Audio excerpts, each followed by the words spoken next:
ஒரு ஒரு இளைஞன் வந்து எங்கெங்கேயோ வேலை தேடி இருக்கான், வேலையே கிடைக்கல. உடனே ஒரு தண்டவாளத்தில் போய் தற்கொலை பண்ணி ஒன்று தண்டவாளத்தில் தலையை வச்சு படுத்துட்டானான்.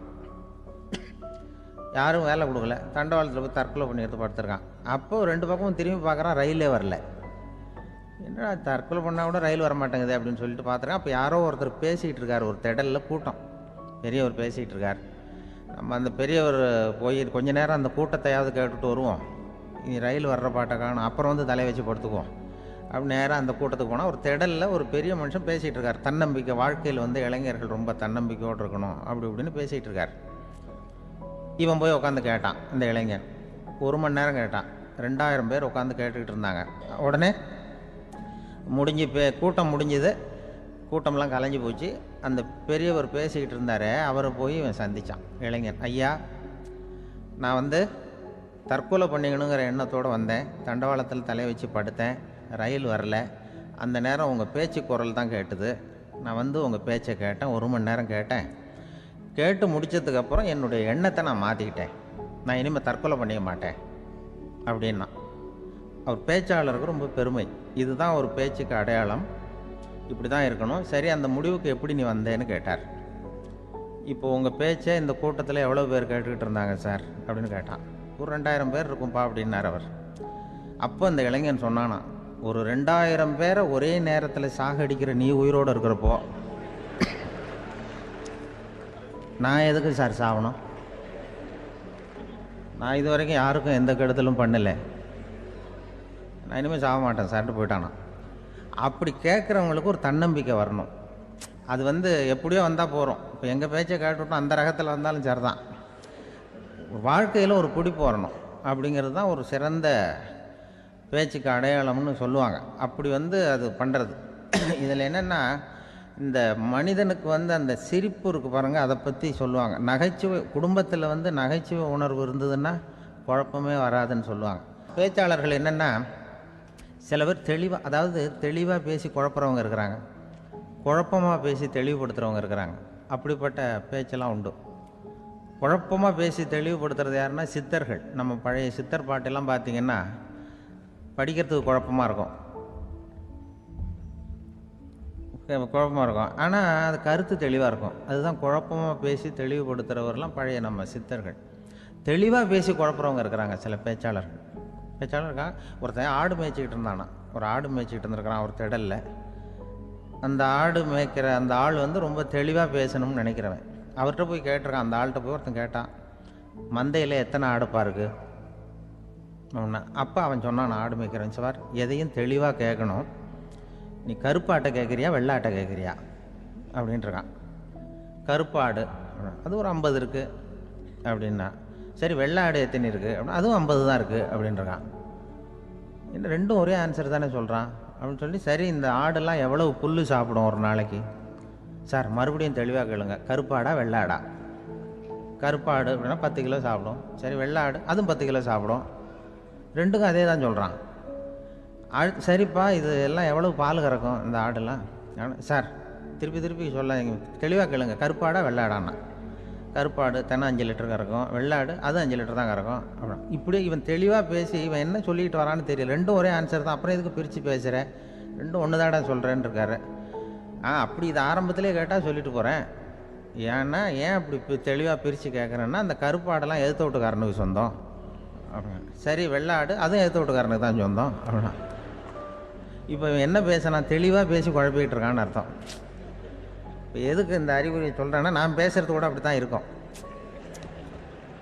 ஏன்னா குழப்பமாக பேசி தெளிவுபடுத்துகிறவர்கள் பின்னாடி வராங்க, அவங்க கொஞ்சம் அவங்க.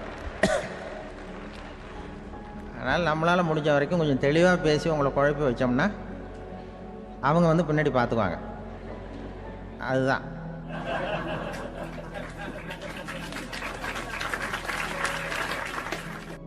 எனக்கு எங்கள் ஊர்லேயே ஒரு பேர், எங்கள் ஊர் நண்பர்கள் கூட இங்கே வந்திருக்கிறாங்க. எங்கள் ஊரில் இருக்கிறவங்க இந்த ஊரில் வேலை பார்க்குறாங்கங்கிறது எங்கள் ஊர் பக்கத்து ஊர் இப்போ தான் தெரியும். வந்த பிறகு நண்பர்கள்லாம் வந்து பார்த்தாங்க, எங்கள் ஊர் பையங்கள்லாம் இங்கே இருக்கிறாங்கங்கிறது எனக்கு இப்போ தான் தெரியும். எங்கள் ஊரில் அவங்களுக்கு தெரியும் எனக்கு பேர் என்னென்னா, எல்லாம் நல்லா செய்வேன், கொஞ்சம் பொய் சொல்லுவேன் அப்படிம்பாங்க. அதுக்கு இப்போவும் சொல்லுவாங்க. எங்கள் ஊரில் ஒரு பெரியவர் கேட்டார், உனக்கு சின்ன வயசுலேயே உனக்கு ரேடியோவில் வேலை கிடைக்கும்னு எனக்கு தெரியும்ப்பா அப்படிம்பார் ஒரு தாத்தா. அது எப்படி தாத்தா உங்களுக்கு தெரியும், அவ்வளோ தீர்க்க தரிசனமா? ஆனால் இல்லை நீ சின்ன வயசில் கூட ஒரு பொய்யை கூட நிஜ மாதிரி பேசுவேன், அதனால தான் உனக்கு அங்கே வேலை கிடச்சிது அப்படின்னு சொல்லுவாங்க. அது மாதிரி இந்த பொய் சொல்கிறதுல கொஞ்சம் அதுதான் என்கிட்ட உள்ள குறைய தவிர, கொஞ்சம் பொய் சொல்லுவேன், வேறு மற்றதெல்லாம் தெளிவாக இருக்கும். இதுவே சொன்னாராம், அதாவது கடவுள்கிட்ட போய் புகார் பண்ணாங்களாம். கடவுள்கிட்ட போய் ஒருத்தர் புகார் பண்ணியிருக்கிறார், நீ படைத்த மனுஷன்லாம் பூலோகத்தில் பொய் சொல்கிறாங்க, ரொம்ப எல்லோரும் பொய் சொல்கிறாங்க, நீ படைத்த மனுஷன் சரியா இல்லை அப்படின்னு கடவுள்கிட்ட போய் புகார் பண்ணாங்களாம். அப்போ கடவுள் சொன்னாராம், என்னை யாரும் ஏமாற்ற முடியாதுப்பா, நான் வந்து அதுக்கு ஒரு ரிமோட் கண்ட்ரோல் மாதிரி ஒன்று வச்சுருக்கேன், இங்கே பாரு, எதிர்த்தாவில் பாரு என்ன தெரியுது அப்படின்னா பிரம்மாண்டமான செவுரு, அதில் லட்சக்கணக்கான எலக்ட்ரிக் பல்புலாம் சொருவிருக்கு, அதெல்லாம். அப்போ கடவுள் சொன்னாராம், புகார் சொன்னவனை கூப்பிட்டு, இதை பாருப்பா, எலக்ட்ரிக் பல்பு, பூலோகத்தில் நாம் படைத்த மனிதர்கள் யாராவது பொய் சொன்னால் இங்கே விளக்கு எரியும், எந்த ஏரியாவில் எவ்வளவு விளக்கு எரியுது அப்படிங்கிறத பார்த்து நான் கண்டுபிடிச்சிருவேன், நான் படைத்த மனிதர்களை என்னை ஏமாற்ற முடியாது, எவ்வளவு பேர் எங்கே பொய் சொல்கிறாங்கிறது இந்த விளக்கை பார்த்து கண்டுபிடிச்சிருவேன் நான் கடவுள். இப்படி சொல்லிகிட்டு இருக்கும்பொழுது எல்லா விளக்கம் எரிஞ்சுதான். அப்போ புகார் பண்ணவங்க கேட்டிருக்கான், இது ஏதாவது ஒயரிங்கில் கோளாறாக இருக்குமா சார், இது ஏன் இப்படி எல்லாம் எரியுது அப்படிங்கிறப்ப கடவுள் சொன்னாராம், இல்லை இப்போ வந்து சிங்கப்பூரில் தென்கட்சி சுவாமிநாதன் பேசிக்கிட்டு இருக்கார், இன்னொரு 15-20 நிமிஷத்தில் சரியாக போடும் அப்படின்னாராம். அப்படி சொல்லுவாங்க என்னை பற்றி கொஞ்சம் பொய் சொல்கிறதுங்கிறது, அதுக்காக உங்ககிட்ட வந்து பொய் சொல்ல முடியாது. நான் பொய் சொல்கிறதுனா அந்த முன்னாடி சொன்னேன் முதியோர் இல்லம், அங்கே வேணால் சொல்லலாம், எதை சொன்னாலும் கேட்க போகிறதில்ல, அப்படி சொல்லலாம். ஏன்னா இப்போ இதில் என்னென்னா, இவங்க ஐயாக்கெல்லாம் இங்கே வந்ததும் பெரியவங்கள்லாம் சொன்னாங்க, முஸ்தபா சார்லாம் சொன்னார், இங்கே வந்து முன்னாடிலாம் எங்கள் மனிதர்கள் எந்த அளவுக்கு இப்போ வந்து ரொம்ப ஆக்கப்பூர்வமாக வளர்ந்துருக்கிறார்கள். முன்னாடிலாம் சினிமா நடிகர்களுக்கு தான் இது மாதிரி கூட்டங்கள்லாம் வரும், சினிமா சம்மந்தப்பட்டவங்களுக்கு இது மாதிரி ஏதாவது நல்ல விஷயங்களை பேசுகிறவங்களுக்கு கூட்டம் வர்றது வந்து ஒரு பெரிய ஆரோக்கியமான அறிகுறி, எங்களுக்கெல்லாம் ரொம்ப மகிழ்ச்சியாக இருக்குது சார்னு சொன்னார். அது இப்போ அதுக்கு தான் வந்திருப்பீங்க, வேறு ஒன்றும் இப்போ எங்கள் முகத்துக்காக வந்திருக்க போகிறீங்க, அப்படி ஒன்றும் கவர்ச்சியான முகமா அதுவும், அதனால் வந்து முகத்தை பார்க்குறதுக்கு தான் வந்திருக்கிறாங்க அப்படின்னு சொல்லி. ஆனால் இந்த ரேடியோவில் நான் கொஞ்ச காலம் வெளியில் தெரியாமல் இருந்தேன். அப்போ என்ன பண்ணுவாங்கன்னா, என்ன வருவாங்க, எங்கள் ரேடியோ ஸ்டேஷனுக்கு வருவாங்க, சார் அந்த தினம் ரேடியோவில் பேசுகிறாரு இன்று ஒரு தகவல், அவர் முகத்தை பார்த்துட்டு போகணும் சார் அப்படின்ட்டு வருவாங்க. ஏன்னா இப்போ தொலைக்காட்சியில் வர்றதில்லை, அதில் என்னென்னா அப்படி ஒரு தடவை வர்றவங்க அடுத்த தடவை வர்றதில்லை. அப்போ தான் புரியுது, ஓஹோ அவங்க ஆள் யாருன்னு தெரிஞ்சுக்கிறதுக்கு தான் வராங்க, வேறு ஒன்றும் ஒரு பெரிய கவர்ச்சி. அதனால் இந்த கூட்டம் வந்து ஏதோ என்னோட கவர்ச்சின்னா அவர் ஐயா சுகிசிவம் கொஞ்சம் கவர்ச்சியாக தெரிகிறார், அதனால் அவருக்காக வந்த கூட்டமாக வேணா இருக்கலாம், வேறு எனக்கு அந்த நம்பிக்கை இல்லை. ஐயா சாலமன் பாப்பாவுக்கு சுத்தமாக அந்த நம்பிக்கை இருக்காது. அதனால் நாங்கள் வந்து ஏமாந்து போட மாட்டோம், ஏதோ எங்களை பார்க்க தான் வந்திருக்கிறாங்க எல்லோரும் அப்படின்னு. என்ன அவங்களுக்கு கருத்துன்னா, நல்ல குடும்பம், நல்ல மகிழ்ச்சியாக வாழ்வது எப்படி, நல்ல குடும்பத்தை எப்படி நடத்துறது, இது மாதிரி நல்ல கருத்துக்களை இப்போ ஜனங்கள்கிட்ட பரிமாறிக்கணும்னு இந்தியாவிலையும் தமிழ்நாட்டிலையும் சில நிகழ்ச்சிகளை அவங்க நடத்திட்டு இருக்கிறாங்க.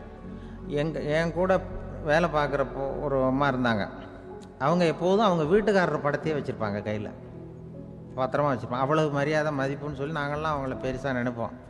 இது எதுக்குமா அவங்க வீட்டுக்காரர் படத்தை பத்திரமா இல்லை கையிலேயே வச்சுருக்கீங்களே, ஆஃபீஸுக்கெல்லாம் எடுத்துகிட்டு வந்து வச்சு அடிக்கடி எடுத்து பார்த்துக்குவாங்க, அவ்வளவு பிரியமாக அவங்க வீட்டுக்காரர் இல்லை. ஆமாம், எனக்கு வந்து ஏதாவது பிரச்சனை வந்துவிடுதுன்னா உடனே எங்கள் வீட்டுக்காரர் படத்தை எடுத்து பார்ப்பேன். பரவாயில்ல இப்படி ஒரு இதாக, ஆமாம் இதை பார்த்துட்டு நினச்சிக்குவேன், இதை விட பிரச்சனை வேறு என்ன இருந்துட போகுது உலகத்தில் அப்படின்னு நினச்சிக்குவேன், உடனே எனக்கு எல்லாம் போயிடும் அப்படின்ட்டு தான். அப்படி ஒரு அம்மா இருந்தாங்க, இப்போவும் இருக்காங்க, வேலை பார்த்துக்கிட்டு இருக்காங்க. அப்படிலாம் நீங்கள் இருக்கிற தாய்மார்கள் பெண்கள் யாராவது அப்படி கூட பண்ணலாம். எப்போதுமே உங்கள் வீட்டுக்காரர் படத்தை கையில் வச்சுக்கோங்க, அது ஒரு யோசனை, குடும்பம் குதூகலமாக இருக்கிறதுக்கு அது ஒரு யோசனை. அதே மாதிரி இவங்களும் அவங்க படத்தை வச்சுக்கலாம், வச்சுக்கிட்டு பிரச்சனை வரும்பொழுது பார்த்துக்கணும், இதை விட நமக்கு என்ன வந்துட போகுது பெருசா அப்படி தான் இருக்கணும். குடும்பம் வந்து நல்லபடியாக இருக்கணும்னா அதுக்கு இப்போ சொல்லுவாங்க, கடவுளே வந்து ஒரு வீட்டு கணவன் வீட்டு தலைவர் கனவுல வந்தாராம். கடவுள் வந்து இது மாதிரி உன்னை விட்டுட்டு உங்கள் குடும்பத்தை உன்னையெல்லாம் விட்டுட்டு போக போகிறேன்னா அதனால் ஏதாவது வரம் வேணும்னா கேட்டு போய் வாங்கிக்கோ அப்படின்னு கடவுள் சொன்னாராம் அந்த குடும்ப தலைவர்கிட்ட. அவருக்கு என்ன கேட்குறதுன்னு புரியல. கடவுள் வந்து விட்டுட்டு போகிறேங்கிறார், ஏதாவது வரம் கேட்டுக்கோ அப்படின்னு நம்ம என்ன பண்ணுறது, என்ன கேட்குறதுன்னு ஒன்றும் புரியல. குழம்பிக்கிட்டு இருந்தான் அந்த ஆள் கனவுல. இப்போ கடவுள் சொன்னாரா, சரி நீ ரொம்ப குழப்பமாக இருக்க, நாளைக்கு மறுபடியும் உன் கனவுல வரேன், அதுக்குள்ளே நீ முடிவு பண்ணி வை, உனக்கு என்ன வரம் வேணுமோ கேட்டு வாங்கிக்கோ, உனக்கு வரம் கொடுத்துட்டு நான் போயிடுறேன், உன்னை விட்டுட்டு போகிறதா நான் முடிவு பண்ணிட்டேன் அப்படின்ட்டுருக்காரு கடவுள். சரி ஒரு நாள் அவகாசம் கொடுங்க, நாளைக்கு நான் அதுக்குள்ளே முடிவு பண்ணி வைக்கிறேன்ட்டு அவர் வந்தார். மறுநாள் முழிச்சுக்கிட்டார். முழிச்சுக்கிட்டு மனைவி மகன் மக்கள் எல்லாரையும் கூப்பிட்டார், குடும்பத்தில் எல்லாரையும். இப்படி வாங்க, இது மாதிரி நேற்று கனவுல வந்தார் கடவுள், நம்மளை விட்டுட்டு போக போகிறாராம், என்ன வரம் வேணும்னு கேட்டு வாங்கிங்கோ அப்படின்னு போய் சொல்லிட்டார். என்ன கேட்குறதுன்னா அப்படின்னு அந்த கணவன் கேட்குறான். இந்த மனைவி சொல்கிறாங்க, என் உடம்பு பூரா நகையாக இருக்கணும் அப்படின்னு கேள் அப்படின்ட்டுருக்கு. அதுக்குள்ளே அந்த ஒரு பொண்ணு ஓடி வந்து, அப்படிலாம் கேட்காதப்பா கடவுள்கிட்ட, இப்போ இருக்கிற சொத்து எவ்வளோ இருக்கோ அதுபோல் இன்னொரு பங்கு வேணும்னு கேள் அப்படின்னு. அந்த பையன் வந்து அவன் வேறு சொன்னான், அவன் அது நமக்கு வந்து இது போல் ஒரு 10 பங்காவது வேணும், 2 பங்களா கார் வேணும் அப்படின்னு அவன் ஒரு லிஸ்ட்டை கொடுத்தான். இவர் என்ன கேட்குறதுன்னு முடிவு பண்ணுறதுக்குள்ள அங்கே வேலை செய்கிற அம்மா, ஒரு வயசான அம்மா வந்திருக்கு, வேலை செய்கிற அம்மா. அது வந்து சொல்லிச்சான் இவர்கிட்ட, தப்பாரு கடவுள்கிட்ட அப்படிலாம் கேட்காதப்பா, நாளைக்கு வரும்பொழுது என்ன வர வேணும்னா எங்கள் குடும்பத்தில் எல்லாரும் அன்பாக இருக்கணும், பாசமாக இருக்கணும்னு கேட்டு வாங்கிக்கோ வரத்தை, அன்பு பாசம் குடும்பத்தில் எப்போதும் நிலவணும்னு கேட்டு வாங்கிக்கோ, வேற எல்லாம் நம்ம பார்த்துக்கலான்னு அந்த பெரியம்மா சொல்லிச்சான். மறுநாள் அதே மாதிரி படுத்து தூங்கினார். கடவுள் கனவுல வந்தார். வந்து கேட்கும்பொழுது இவர் சொன்னாராம், ஐயா எனக்கு வந்து எங்கள் குடும்பத்தில் நாங்கள் கணவன் மனைவி புள்ள குட்டி எல்லாம் பாசமாக இருக்கணும், அன்பாக இருக்கணும், இதுதான் எங்களுக்கு வர வேணும் அப்படின்னு கேட்டாராம். இவர் கேட்டதும் கடவுள் வந்து தலையை சொரிய ஆரம்பிச்சிட்டாராம். ஏன் என்ன யோசிக்கிறீங்கன்னு கேட்டிருக்காரு. நீங்கள் அன்பாக பிரியமாக இருந்தீங்கன்னா அப்புறம் ஏன் நான் உங்களை விட்டுட்டு போக போகிறேன், நான் ஏற்கனவே இல்லைங்கிறதுனால தான் உங்களை விட்டு போகலாம்னு முடிவு பண்ணியிருந்தேன். இப்போ நீங்கள் ஏற்கனவே பாசமாக இருந்தீங்கன்னா நான் இனிமேல் போக மாட்டேன், அதனால் ஏன் முடிவை மாற்றிக்க வேண்டியதுதான், உங்கள் கூட தான் இருக்க போகிறேன்னாராம். இப்படி ஒரு கதை சொல்லுவாங்க. அதனால் ஒரு குடும்பத்தில் அந்தந்த உறவு முறைகள் சரியாக இருக்கிற வரைக்கும் எல்லாம் நல்லாயிருக்கும். அங்கே தான் இறைவன் வாழும் இல்லம்ங்கிறாங்களே, அதுதான் அது. அதில் அந்த குடும்ப தலைவருங்கிறவர் கணவன் அப்படிங்கிறதுனால அவருக்கு தான் பொறுப்பு. அவருக்கு நிறைய சகிப்புத்தன்மை வேணும், கோபம் வரக்கூடாது, யார் என்ன சொன்னாலும் போகணும். சில கணவன்மார்கள் வந்து எது சொன்னாலும் மனைவி வந்து தட்டுறதில்லை. அங்கே போனால் போவாங்க, எதுக்கு போக சொல்கிறேன்னு கேட்குறதில்ல, போகிறது, இங்கே வான்னா வர்றது. திருவள்ளூர் மனைவி இருந்தாருன்னு சொல்கிறாங்கல்ல, அது மாதிரி. அது எப்படின்னா ஒருத்தர் சொன்னார், அது அப்படி இல்லை, அதுக்கு ஒரு கதை சொன்னார். ஹிட்லர் வந்து வந்தாராம் ஒரு தடவை, ஒரு பெரிய கப்பல் மேலே, கப்பலுடைய மேல் தளத்தில் ஹிட்லர் வந்துக்கிட்டு இருக்கார். ஒரு இங்கிலீஷ் கேப்டன் எதிரில் நிற்கிறான். அவனுக்கு பெரிய ஆச்சரியம், இந்த ஆள் எப்படி இப்படி ஒரு தனி மனிதனாக இருந்துக்கிட்டு உலகத்தையே இப்படி இந்த பாடுபடுத்துகிறார் அப்படின்னு சொல்லி, உன்னுடைய வெற்றிக்கு என்ன காரணம்னு கேட்டாராம் அந்த இங்கிலீஷ் கேப்டன். இப்போ ஹிட்லர் சொன்னாராம், என்னுடைய வெற்றிக்கு காரணம் என்கிட்ட வேலை செய்கிற ஊழியர்கள், நான் கிழிச்ச கோட்டை தாண்ட மாட்டாங்க, நான் என்ன சொல்கிறேனோ அதை உடனே செய்வாங்க, ஏன் எதுக்குன்னு எதிர்த்து பேச மாட்டாங்க, அதுதான் என்னுடைய வெற்றிக்கு காரணம் அப்படின்னு சொல்லி அதை நிரூபித்து காட்டுறேன் பார் அப்படின்னு சொல்லி கையை தட்டினாராம் ஹிட்லர். உடனே ஒரு சிப்பாய் எங்கேருந்து வந்து லெஃப்ட் ரைட்னு போட்டு வந்து சல்யூட் பண்ணி நின்னான். உடனே ஹிட்லர் சொன்னார், நீ அப்படியே இந்த கப்பல் மேல் தளத்துலேருந்து அப்படி கடலில் விழுந்து செத்து போடா அப்படின்னு பொத்துன்னு குதிச்சுட்டான். எதுக்கு சொல்கிறேன் என்ன இதில், உடனே குதிச்சு செத்து போட்டான். இவருக்கு பெரிய ஆச்சரியம் கேப்டனுக்கு. ஹிட்லர் சொன்னார், இதுதான் என்னுடைய வெற்றிக்கு காரணம், தப்பார் இன்னொருத்தனை கூப்பிட்றேன் அப்படின்னு தட்டினா, இந்த பக்கத்துலேருந்து ஒருத்தன் வந்தான், லெஃப்ட் ரைட் வந்து நின்னா, நீ இப்படி குதிச்சு செத்து போடா அப்படின்னு பொத்துன்னு குதிச்சுட்டான். எதுக்கு போக சொல்கிறீங்கன்னு ஒன்றுமே கேட்கல, குதினா உடனே குதிச்சுட்டான். அப்போ ஹிட்லர் சொன்னார், இதே மாதிரி என்னுடைய ஒவ்வொரு ஊழியர்களும் இருக்கிறாங்க, நானும் ஊழியர்களை இழக்கிறதுக்கு தயாராக இல்லை, தப்பார் தயாராக இருப்பேன் எப்போதும், தப்பார் இன்னொருத்தர் தட்டுறேன்னு இன்னொருத்தர் வந்தார். எதிர்த்தாவில் இருந்து ஒருத்தன் லெஃப்ட் ரைட் சல்யூட் அடித்தான். நீயும் குதிச்சு செத்து போடான்ருக்கார் ஹிட்லர். இவனால் பொறுக்க முடியல, இந்த இங்கிலீஷ் கேப்டன் அனாவசியமாக ஒவ்வொருத்தனாக குதிச்சுட்றானேன்னு சொல்லி ஓடி போய் அவனை குதிச்சிட்டான். குதிக்கிறதுக்கு முன்னாடி பிடிச்சி தனியாக எடுத்துகிட்டு போயிட்டான். தனியாக எடுத்துகிட்டு போய் அந்த சிப்பாய்கிட்ட கேட்டாரான் அந்த இங்கிலீஷ் கேப்டன், ஏன்ப்பா அந்த ஆள் குதிக்க சொல்கிறான்னா நீ ஏன் எதுக்குன்னு கேட்குறது இல்லையா, உடனே குதித்து செத்து போகிறீங்களே, இதெல்லாம் என்ன அநியாயம் அப்படின்ட்டுருக்கான் அந்த இங்கிலீஷ் கேப்டன் கையை பிடிச்சிக்கிட்டு. உடனே அந்த சிப்பாய்க்கு கோவம் வந்துட்டு தான், உடையா கையை, இவன்ட்ட வேலை பார்க்குறத விட உழுந்து செத்து போகலான்னு நான் குதிக்கிறான், என்ன அனாவசியமாக எதுக்கே இருக்க சொல்கிறேன் அப்படின்னு சொல்லி குதிச்சுட்டானா. அதனால் இந்த உடனே சொல்கிறத செய்கிறாங்க பாருங்கள், அவங்கள நம்பக்கூடாது. கணவன்மார்களுக்கு ஒரு எச்சரிக்கை, சொல்கிறத உடனே செஞ்சுருவாங்க மனைவி, நீ அங்கே போனால் போங்க வரணும் அது ஹிட்லர் மாதிரி நினைக்கிறாங்கன்னு அர்த்தம். இதுகிட்ட பேசிக்கிட்டு இருக்கிறத விட சொல்கிறத செஞ்சுட்டு போடுவோமே, அப்படி சமாளிக்கிற கணவன்மார்கள் உண்டு. குடும்பத்தில் வந்து அப்படிலாம் இருந்து சமாளிக்கிறாங்க.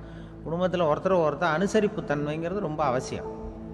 கணவன் மனைவின்னா அனுசரித்து போகணும்னு சொல்லுவாங்க. அதாவது ஒரு கணவன் அதுக்காக தான் அந்த காலத்துலலாம் ஒரு வீட்டுக்கு வந்து மாப்பிள்ளை தேடுறதுங்கிறது ஒரு பெரிய குடும்பத்தை நிர்வகிக்கிற அளவுக்கு ஒரு கணவனாக வரக்கூடிய எப்படி இருக்கணும் அப்படின்னா, அந்த காலத்தில் புலி வேட்டைக்கு போகணும். ஒரு பொண்ணுக்கு மாப்பிள்ளை தேடுறதுன்னா நம்ம தமிழ் பழக்கம் என்னென்னா, காட்டுக்கு போய் ஒரு புலியை வேட்டையாடிட்டு வரணும். அந்த புலி பல்லு அல்லது நகத்தை கொண்டுட்டு வரணும் அந்த இளைஞன். அதை வந்து வீட்டில் கொடுப்பான். அதை தான் கட்டி அதை வந்து இதாக கட்டுவாங்க, மாலையாக போடுவாங்க, தாலியாக கட்டுவாங்க. அதாவது வீரம் இருக்கா பையனுக்குன்னு பார்ப்பாங்க. ஒரு பொண்ணு வேணும்னா நீ முதல்ல வீட்டுக்கு பொண்ணு கேட்க போகக்கூடாது, காட்டுக்கு போகணும். போய் புளியை கொண்டு வா, அதுக்கப்புறம் தான் உனக்கு பொண்ணு அப்படின்னு சொல்லுவாங்க. இப்போவெல்லாம் ஏன் போகிறது இல்லைன்னா, இப்போலாம் ஒருத்தனை வந்து காட்டுக்கு போய் புலிப்பல் கொண்டு வரனா புலி தான் மாப்பிள்ளையாக வரும்.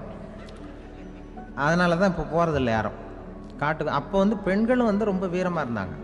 பெண்கள் மூலம் அந்த காலத்தில் எப்படின்னா, முறத்தாலேயே புலியை துரத்துவாங்களாம். நம்ம பழைய பாட்டிலெல்லாம் பார்த்துருப்பீங்க, முறத்தால் புலியை விரட்டினாங்கன்னு வரும் பழைய பாட்டு. ஒரு அந்த அளவுக்கு பெண்களுக்கு வீரம். இப்போ கல்யாணம் ஆகி இந்த காலத்தில் ஒரு கணவனை வந்து விரட்டிட்டு வந்தாங்களாம் முறத்தை எடுத்துக்கிட்டு. ஒரு மனைவி அவன் பயந்துட்டு வெளில ஓடி வரான், பின்னாடி முறத்தை எடுத்துகிட்டு அந்த அம்மா ஓடி வருது.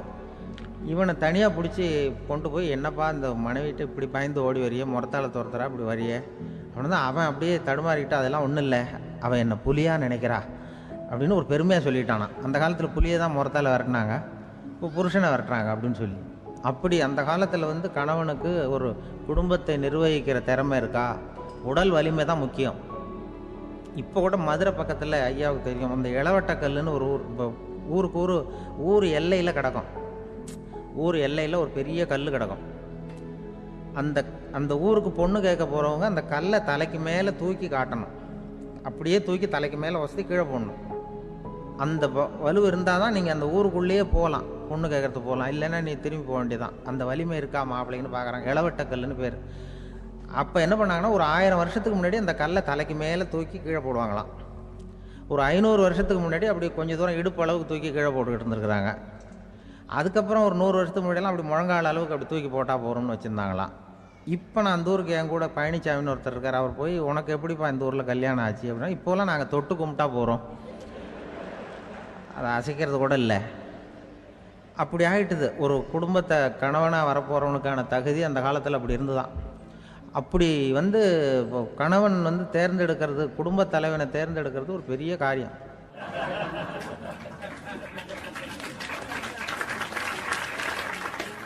ஒரு பெரிய செல்வந்தர் போட்டி வச்சாராம், ஒரு நீச்சல் குளம். அதில் யார் வேணாலும் குதித்து அந்த பக்கம் போய் கரையேறலாம். அந்த நீச்சல் குளத்தில் விஷப்பாம்புலாம் கிடக்கு. யார் துணிஞ்சி அந்த விஷப்பாம்பு இருக்கிற குளத்தில் குதித்து அந்த பக்கம் போய் கரையேறானோ அவனுக்கு ஒரு 100 ஏக்கர் நிலம் கொடுப்பேன். அது வேண்டான்னா ஒரு 1000 ஆடு கொடுப்பேன். அதுவும் வேண்டான்னா என் பொண்ணை கொடுப்பேன் அப்படின்னு போட்டி வச்சார். அதான் மாப்பிள்ளையை தேர்ந்தெடுக்கிறதுக்கு அவர் ஒரு வழி, நீச்சல் குளத்தில் குதித்து கரையேறணும். இப்போ அந்த ஊரில் இருக்கிற இளைஞர்கள்லாம் வந்து பார்க்குறாங்க அந்த குளத்தில் குதிக்கணும்னு. ஆனால் குளத்தில் வெறும் விஷப்பாம்புலாம் கிடக்கு. இது என்ன பண்ணுறதுன்னு பார்த்தா யாருமே குதிக்கிறதுக்கு தைரியம் வரல. திடீர்னு ஒருத்தன் துணிஞ்சு குதித்தான், படபடன்னு அடிச்சுட்டு போய் அந்த பக்கம் கரையேறிட்டான். கரையேறின உடனே பரவாயில்லையே ஒரு ஆள் வந்துட்டான்னு சொல்லி அவனை அந்த இளைஞனை போய் பிடிச்சிட்டு வந்தாங்க. அந்த பெரியவர் கேட்டார், ஏப்பா இவ்வளவு பெரிய விஷப்பாம்பெல்லாம் கிடக்கிற நீச்சல் குளத்தில் நீ துணிஞ்சு குதித்து கரையேறி இருக்கிற, உனக்கு என்ன 1000 ஏக்கர் நிலம் கொடுத்துறவா, 100 ஏக்கர் நிலம் கொடுக்கவா சொல்கிறப்படி அப்படின்னா, வேண்டாம் சார்ன்றான். ஓஹோ, அப்படின்னா ஒரு 1000 ஆடு வேணுமா உனக்கு அப்படின்னா, அதுவும் வேண்டாம் சார். ஓ அப்படின்னா என் பொண்ணு வேணுமா அப்படின்னா, அதுவும் வேண்டாம் சாருங்கிறான். அப்புறம் எதுக்குடா குதிச்சுன்ட்டு, என்ன உனக்கு என்ன தான் வேணும் அப்படின்னு கேட்டிருக்கார். என்னை எவன் பிடிச்சி தள்ளி விட்டவன்னு தெரியணும் அப்படின்றான். அதுக்காக அவன் பார்த்துருக்கான். அப்படி இருந்தால் தான் துணிச்சல் வரும் இந்த காலத்தில்.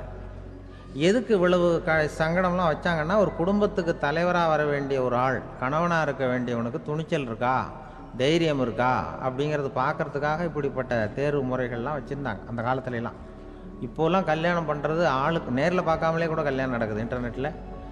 இப்போ சர்டிஃபிகேட் கேட்குறாங்க, நோய் நொடி இல்லாமல் இருக்காரா பாரு, காட்டுக்கெலாம் போக வேண்டாம், நேராக ஆஸ்பத்திரிக்கு போய் ஒரு சர்டிஃபிகேட் வாங்கிட்டு வா, உனக்கு ஒன்றும் வியாதி இல்லைன்னு ப்ரூவ் பண்ணு, அதுக்கப்புறம் பார்த்துக்கலாம், மற்றதை பேசுவோம் அப்படின்னு சொல்லி அப்படி இருக்குது நிலைமை.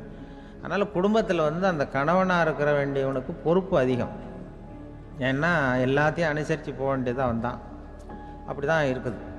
அது ஒன்றுக்கு மேலே இந்த கல்யாணம் பண்ணிக்கிறாங்கல்ல, அது ரொம்ப அவஸ்தை. ஒருவனுக்கு ஒருத்திங்கிறது நம்ம இதெல்லாம் சொல்கிறது. ஒன்றுக்கு மேற்பட்ட திருமணங்கள் வந்து சங்கடத்தில் தான் கொண்டு வந்து விடும். நிறைய சொல்லுவாங்க. உலகத்திலேயே ஒரு பெரிய இது என்ன தெரியுங்களா, இயற்கை வந்து நிர்ணயம் பண்ணுது. இப்போ வந்து நம்ம சில பேருக்கு எனக்கு பொம்பளை பிள்ளை வேண்டாம், ஆம்பளை பிள்ளை வேண்டான்னு சொல்லி இந்த ஸ்கேன் பண்ணி என்னென்னவோ பண்ணிகிட்டு இருக்கிறாங்கல்ல. ஆனால் இயற்கை வந்து அந்த 50-50 ரேஷியோவை அது வந்து மெயின்டைன் பண்ணிகிட்ருக்கு. இந்த உலகத்தில் ஒரு அதிசயமான உண்மை என்னென்னா, 116 ஆம்பளை பிள்ளை பிறந்தா 100 பொம்பளை பிள்ளை பிறகுதான். உலக அளவில் 116 ஆம்பளை பிள்ளை பிறந்தா 100 பொம்பளை பிள்ளை பிறகுது. இது எதுக்கு 16 அதிகமாக பிறகுதுன்னா, அந்த வாலிப வயசு அடையிறதுக்குள்ளே 16 செத்து போகுது. 16 அங்கங்கே ஓடுறது, கொஞ்சம் முரட்டுத்தனமாக போகிறதுனால செத்து போகுது. அந்த 50-50 இந்த ஒருத்தருக்கு ஒருத்தங்கிற ரேஷியோவை இயற்கை வந்து மெயின்டைன் பண்ணிகிட்டு இருக்கு. அது ஒரு பெரிய அதிசயம். அதை விட பெரிய அதிசயம் என்னென்னா, இந்த உலக யுத்தம் நடந்ததில்ல, முதல் உலக யுத்தம், 2வது யுத்தம், அப்போ பார்த்துருக்குறாங்க, கணக்கு எடுத்துருக்குறாங்க. அந்த யுத்தம் முடிஞ்ச பிறகு 116 ஆம்பளை பிள்ளைக்கு பதிலாக 160 170 பிறக்க ஆரம்பிச்சுதான். 100 பெண் குழந்தைக்கு 170 180 ஆண் குழந்தை. இது எதுக்குன்னா, அந்த போரில் செத்து போகுதில்ல ஆம்பளை பிள்ளைகள், அதை ஈடுகட்டுறதுக்காக அதிகமாக பிறக்க ஆரம்பிச்சிருக்கு. அந்த அளவுக்கு வந்து இயற்கை வந்து ஒரு பெரிய ரேஷியோவை மெயின்டைன் பண்ணுது. அதாவது ஒருவனுக்கு ஒருத்திங்கிறத அது சொல்லிகிட்டு இருக்கு. புறாவெல்லாம் வளர்த்திங்கன்னா, நான் கூட புறா வளர்த்துருக்குறேன் ஊரில். புறா வளர்த்திங்கன்னா ஒரு தடவைக்கு 2 முட்டை தான் விடும் ஒரு வீட்டுக்கு. அந்த 2 முட்டையும் குஞ்சு பறிச்சுன்னா அதில் ஒன்று வந்து ஆணாக இருக்கும், ஒன்று பொண்ணாக இருக்கும். அது எந்த முட்டை ஆண் எந்த முட்டை பெண்ணுங்கிறத இயற்கை நிர்ணயம் பண்ணுது. அதை வந்து நம்ம மாற்றவே முடியாது. ரெண்டையும் அந்த பெண்ணாவோ ரெண்டையும் ஆணாவோ மாற்ற முடியாது நம்ம. அதனால் அந்த இயற்கையை புரிஞ்சுக்கிட்டு நாம் நடந்துக்கணும். அதனால தான் ஒரு கணவன் ஒரு மனைவி, அதான் ஒருத்தருக்கு ஒருத்தங்கிறது. ஒன்றுக்கு மேலேனா சங்கடம் தான். ஒரு பஸ்ஸில் வந்து ரெண்டு பெண்கள் வந்துக்கிட்டு இருந்தாங்களாம். பஸ்ஸு பிரயாணம். 2 பெண்கள் வந்து பக்கத்தில் உட்காந்துருக்காங்க. அந்த கண்டக்டரை கூப்பிட்ருக்காங்க, இங்கே வாயா அப்படின்னு அந்த ஒரு அம்மா கூப்பிட்ருக்கு. என்னம்மா அப்படின்ட்டுருக்கார். வந்து இந்த ஜன்னலை திறந்து விட்டு போ அப்படின்னு. சரின்னு பக்கத்தில் இருந்த ஜன்னலை திறந்து விட்டு அவர் போயிட்டார். பக்கத்தில் இருந்தாமா உடனே இங்கே வாயா மறுபடியும் வாயான்னு கூப்பிட்ருக்கு. வந்து என்ன இந்த ஜன்னலை மூடிவிட்டு போ அப்படின்ட்டுருக்கு. மூடிவிட்டு போனார். மறுபடியும் அந்த முன்னாடி கூப்பிட்டது வாமா வாயான்னு மறுபடியும் கண்டக்டரை கூப்பிட்டு, என்ன இந்த பார், இந்த ஜன்னலை வந்து நீ மூடி வச்சின்னா நான் மூச்சு திணறி செத்து போடுவேன். அப்புறம் உடனே பக்கத்தில் இருந்தம்மா தபாரியா அந்த அம்மா பேச்சை கேட்டுட்டு நீ திறந்து வச்சின்னா நான் குளிர் தாங்காமல் செத்து போடுவேன் அப்படின்ட்டு அவர் தலையை பிச்சுக்கிறார் கண்டக்டர். என்னடா பெரிய ரொம்ப போச்சேன்னு, கொஞ்சம் தூரம் பிரயாணம், இதில் கூட அட்ஜஸ்ட் பண்ணி போகக்கூடாதா அப்படின்னு. அப்போ அந்த பஸ்ஸில் பின்னாடி ஒருத்தன் கடைசி சீட்டில் வெயில் தாங்காமல் சட்டையெல்லாம் கட்டி போட்டுட்டு ஒரு கிராமத்து ஆள் பீடி குடிச்சிட்டு வரான். அவர் கூப்பிட்ருக்கான் அந்த ஆள், அந்த கண்டக்டர், இங்கே வாயா அங்கே என்ன தகராறு அப்படின்னு. அந்த எதிர்த்து வீட்டுக்காரன் வந்தானே முன்னாடி பஞ்சாயத்துக்கு, அது மாதிரி கண்டக்டர் இங்கே வாயா, அவன் ஏன் நீ என்ன சொல்ல போகிற அப்படின்ட்டு வந்திருக்கான். சட்டையெல்லாம் கட்டி போட்டு பீடி குடிக்கிறான். பீடி புகையை ஊதிவிட்டு அங்கே என்ன தகராறு அப்படின்னு கேட்டிருக்கான். ஒன்றும் இல்லையா, அந்த அம்மா வந்து ஜன்னலை திறந்தா செத்து போவேங்கிறது, இந்த அம்மா ஜன்னலை மூடுனா செத்து போவேங்கிறது, நான் என்னையா பண்ணுறது ஒரு ஆள், இதுக்கு ஏன் கவலைப்படுறேன், நான் சொல்கிறத கேள், நான் தீர்த்து வைக்கிறேன் பிரச்சனையை அப்படின்னு சொல்லிவிட்டு பீடியை எடுத்துவிட்டு புகையை ஊதிவிட்டு சொன்னானா, கொஞ்ச நேரம் அந்த ஜன்னலை மூடி வை, அந்த அம்மா செத்து போவோம், அப்புறம் திறந்து வை, இந்த அம்மா செத்து போவோம், நாம் நிம்மதியாக போகலாம் அப்படின்னு சொல்லிட்டு பீடி குடிக்க ஆரம்பிச்சிட்டான். அவருக்கு கோவம் வந்துட்டுது கண்டக்டருக்கு. உனக்கு என்னையா நீ பாட்டுக்கு சொல்லிட்டு போடுவ, அந்த 2 அம்மாவும் செத்து போச்சுன்னா அவங்க வீட்டுக்காரனுக்கெல்லாம் யார் பதில் சொல்கிறது அப்படின்னா, கவலையே படாத, 2 பேருக்கும் நான் தான் வீட்டுக்காரன். அதனால தான் அந்த யோசனையை சொன்னேன் அவங்ககிட்ட. அப்புறம் இதுதான், அந்த ஒன்றுக்கு மேலே போச்சுன்னா அது இயற்கைக்கு விரோதம், இப்படிலாம் ஆகும். அதனால தான் அவன் அவ்வளவு ஒன்றுமே வேண்டான்ட்டு கடைசி பெஞ்சில் போய் சீட்டில் உட்காந்துக்கிட்டான். அப்படி அது இயற்கையை புரிஞ்சுக்கிட்டு வாழணுங்கிறது முக்கியம். குடும்பத்தில் வந்து கணவனுடைய பங்கு என்ன, மனைவனுடைய பங்கு, குழந்தை குட்டிகள்லாம் சொல்லுவாங்க. அப்படி இருக்கணும். கணவன்கிறவனுக்கு நிறைய சகிப்புத்தன்மை தேவைப்படுது. மனுஷனுக்கு வந்து வேல்யூ விஞ்ஞானம் எப்படி போட்டிருக்குன்னா, ஒரு மனித உடம்பில் இருக்கிற கால்சியத்தை மட்டும் தனியாக எடுத்தால் ஒரு சின்ன ரூமுக்கு வெள்ளை அடிக்கலாமா. ஒரு மனுஷ உடம்பில் இருக்கிற பாஸ்பரஸை மட்டும் தனியாக எடுத்தால் ஒரு 40 நெருப்பூச்சி தயார் பண்ணலாம். ஒரு மனுஷ உடம்பில் இருக்கிற இந்த கொழுப்பு சத்தை மட்டும் தனியாக எடுத்தால் ஒரு 7-8 சோப்பு கட்டி தயார் பண்ணலாம்.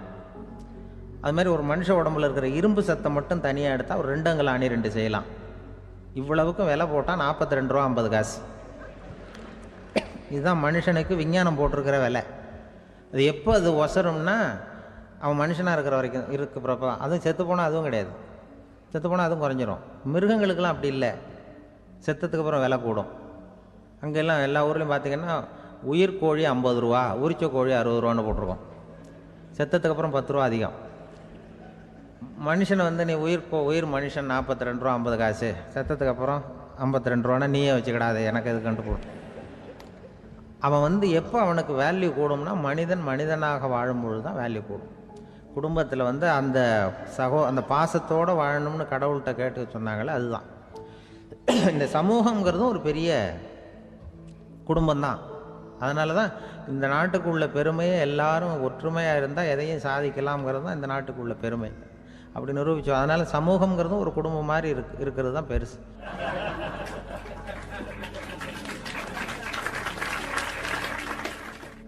மனித நேயம்ங்கிறத பற்றி சொல்லுவாங்க. மனித நேயம் ஏன்னா ஒரு கணவனாக இருக்கணும், மனைவியாக இருக்கணும். ஒரு மனுஷன் வந்து இன்றைக்கி வந்து மனிதனாக இல்லை, மனித நேயம் குறைஞ்சி போச்சு. இது குடும்ப உறவுகள்லாம் ரொம்ப மாறி போச்சுன்னு சொல்கிறேன். இப்போ நாகரிகத்தில் அப்படி தான் இருக்குது. ஒரு இதில் ஒருத்தன் என்ன பண்ணியிருக்கிறான், ஒரு சின்ன பையனை கொண்டு வந்தானா. ஒரு சின்ன பையன் பக்கத்தில் இருக்கான். ஒரு பெரியவர் கேட்டிருக்கார், யாரப்பா அந்த பையன் அப்படின்னு கேட்டிருக்கார். இவன் சொன்னான்னா, இந்த பையன் எனக்கு தூரத்து உறவுன்னு இருக்கான். சரி, தூரத்து உறவுன்னா எப்படி அப்படின்னு கேட்டிருக்கான். இந்த பையன் எங்கள் அப்பாவுக்கு 8வது பிள்ளை அப்படின்னானா. கூட பிறந்தவனே அவ்வளோ தூரமாக போயிட்டான், 8வதாக பிறந்தான். அப்படி இருக்குது குடும்ப உறவுகள்ங்கிறது.